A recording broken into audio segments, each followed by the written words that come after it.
नमस्कार दोस्तों, clear concept science में आप सभी का स्वागत है। आज हम कक्षा 12 भौतिक विज्ञान अध्याय 1 आवेश संरक्षण का नियम समझने की कोशिश करेंगे। इस अध्याय में आपको एकदम हिंदी मीडियम से समझाया जाएगा। विद्युत आवेश क्या है? किसी पदार्थ का वह मौलिक गुण जिसके कारण वह विद्युत बल लगाता है, विद्युत बल का अनुभव करता है, उसे विद्युत आवेश कहते हैं।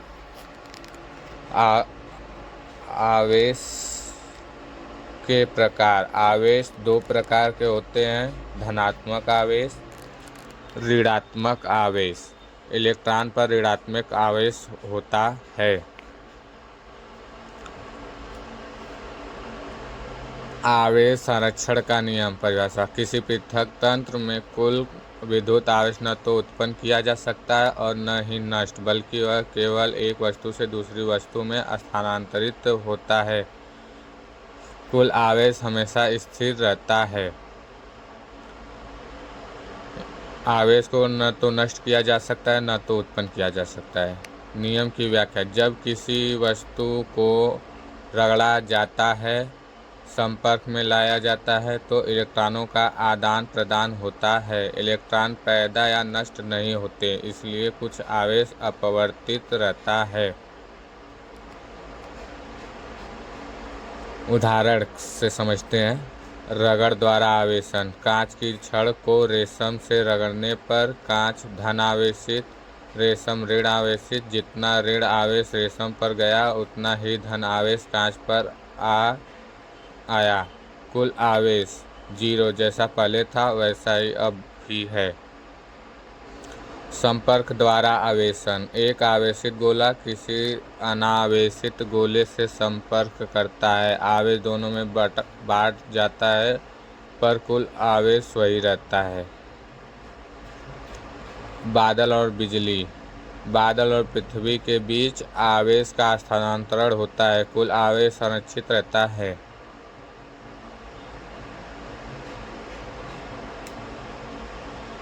नियम का महत्व। इलेक्ट्रोस्टैटिक्स का आधार है। कूलाम के नियम की पुष्टि करता है। विद्युत परिपथों को समझने में सहायक है। परमाणु और नाभिकीय भौतिकी में उपयोगी है। परीक्षा के लिए याद रखने योग्य बातें। आवेश उत्पन्न या नष्ट नहीं होता, केवल स्थानांतरित होता है। पृथक तंत्र में कुल आवेश स्थिर रहता है। इलेक्ट्रॉन ऋण आवेश का वाहक है।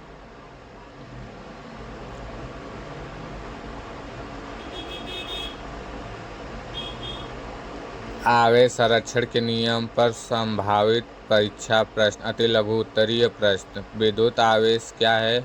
आवेश कितने प्रकार का होता है? इलेक्ट्रॉन पर किस प्रकार का आवेश होता है? आवेश का एसआई मात्रक क्या है? क्या आवेश को उत्पन्न या नष्ट किया जा सकता है? लघु उत्तरीय प्रश्न 2 अंक के। आवेश संरक्षण का नियम लिखिए। पृथक तंत्र से आप क्या समझते हैं? रगड़ द्वारा आवेशन में आवेश कैसे संरक्षित रहता है? संपर्क द्वारा आवेशन को संक्षेप में समझाइए।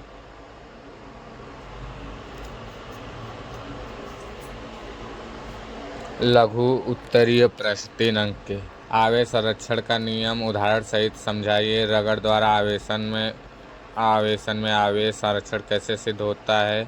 इलेक्ट्रॉन की भूमिका को स्पष्ट कीजिए। दीर्घ उत्तरीय प्रश्न 5 अंक। आवेश संरक्षण का नियम लिखिए, इसे उदाहरण द्वारा समझाइए। आवेश संरक्षण के नियम का दैनिक जीवन में उपयोग बताइए। विद्युत आवेशन की विभिन्न विधियों को आवेश संरक्षण के नियम की सहायता से समझाइए। अति लघुत्तरीय प्रश्न 1 अंक के। विद्युत आवेश क्या है? किसी वस्तु का वह गुण जिसके कारण वह विद्युत बल का अनुभव करती है, विद्युत आवेश कहलाता है। आवेश कितने प्रकार का होता है? आवेश दो प्रकार का होता है: धनात्मक आवेश, ऋणात्मक आवेश। क्वेश्चन नंबर 3, इलेक्ट्रॉन पर कैसा आवेश होता है? इलेक्ट्रॉन पर ऋणात्मक आवेश होता है। क्वेश्चन नंबर 4, आवेश का एसआई मात्रक क्या है? आवेश का एसआई मात्रक कूलाम है।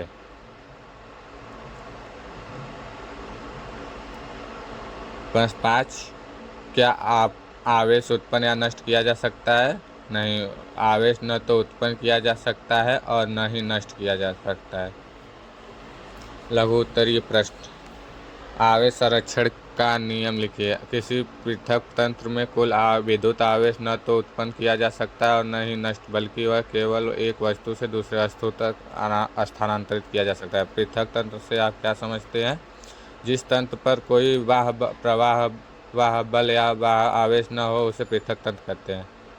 रगड़ द्वारा आवेशन में आवेश कैसे संरक्षित है? तो रगड़ने पर इलेक्ट्रॉन एक वस्तु से दूसरी में चले जाते हैं। जितना ऋण आवेश एक वस्तु को मिलता है उतना दूसरी वस्तु को धन आवेश।